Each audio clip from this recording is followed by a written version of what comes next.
Assalomu alaykum, hurmatli obunachilar. Ancha vaqtlik tanaffusdan keyin biz bugun ish jarayonlarimizni albatta ko'chatxonadan boshlashga qaror qildik. Birinchi ekiladigan gektarlarimizga tayyorlanayotgan ko'chatlarni ko'rgani keldik. Bugungi holat haqida tanishtirib o'tamiz. Xo'sh, aziz akamning issiqxonalari bu yerda hozirgi kunda har xil turdagi ko'chatlar tayyorlanyapti. Kirganda qo'ymasdan dezinfeksiya uchun sanitariya qoidalariga rioya qilgan holatda formalarni kiygizdilar. Ko'chat bo'yicha agronom Bobur aka bizlarga bugungi ekilayotgan ko'chatlar haqida ma'lumotlarni berib boradilar. Xo'sh, Bobur aka, bugungi kunda eng ko'p ya'ni yozni jaziramasida eng ko'p ekilayotgan pomidor sortlari qanaqa bo'lyapti? Rojaga talab ko'paydi. Rojaga talab. O'zingizga kelgan zakazlar bo'yicha tafsilot bering, biz baravar yetib gapiraman.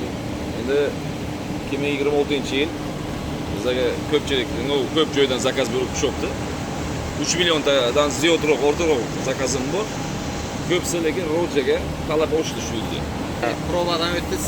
Endi sistemasi baquvvatligi hisobiga immuniteti kuchli, virusga ham yaxshi, chidamli. Chidamlimi? Chidamli bo'lgan evaziga ko'p zakaz o'shanga. Ko'pchilik bir marta qilib ko'rishgandan keyin o'sha qo'shnilar ham ko'p zakaz qilishdi. Yaxshi.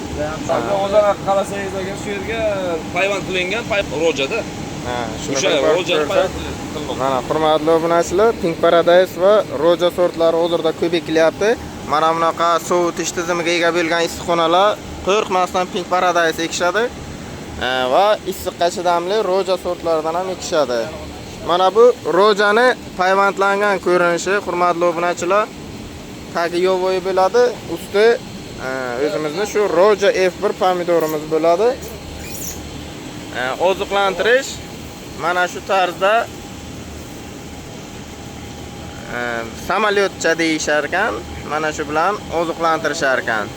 Suv sepib ketishadi. Hammasi baravar suv ichadi. Ko'rishimiz mumkin, ustiga suv sepib ketyapti. Hurmatli obunachilar,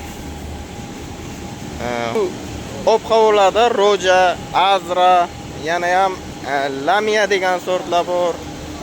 Zamira sortlari bor, issiqqa chidamli. Mana shu kecha kunduzda shunaqa sortlarni ekishar ekan. Biz ham roja F1 ni tanladik. Sinovimizdan o'tgan, bir necha marta ekib ko'rib, hosil olganmiz.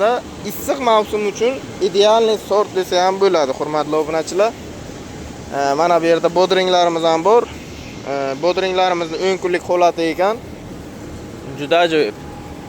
Bu yerda esa bolgarskiy ko'chatlarimiz hali endi tayyor bo'lyapti ko'chatlari, lekin ideal sostanada turibdi, hurmatli obunachilar. Aziz akam bu yil yangilik qilib mini vata blokchalarda ko'chat yetishtirishni yo'lga qo'yishyapti. Bu nima beradi? Ildiz zona kengroq masshtabda ko'chatxonani o'zida turadi. Bunda ko'chat qarib ketmaydi. Tezlikda nima desam bo'ladi?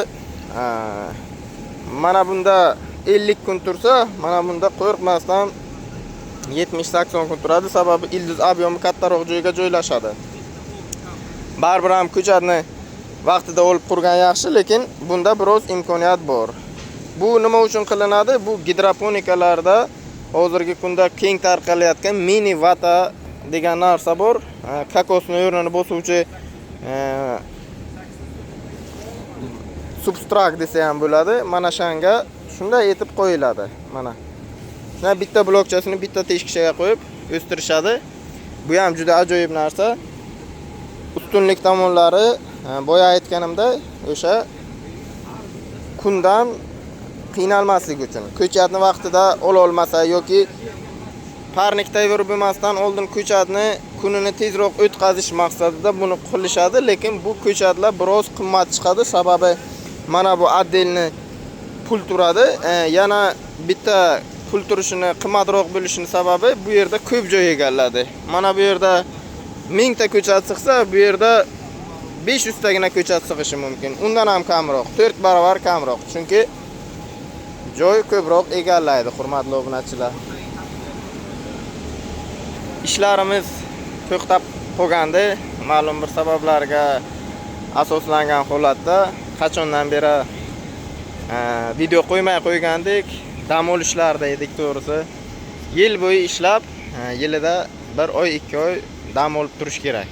Dehqonga endi tinim yo'q deganda aslida, chunki asnovnoy dehqonchilik endi bizada qishda bo'lgani uchun yozda dam olamiz. Mana bu yerda ko'rishimiz mumkin. Payvand ko'chatlarni endigina ulangan ko'chatlari. Bu yerda kechagina yaqinda chiqqan payvand ko'chatlarimiz parvarishlanadi. Mana shu yerda hamma kamchiliklari bor ko'chatlar отдельно qilinib, ajratib olinadi. Yosh ko'chatlar bular.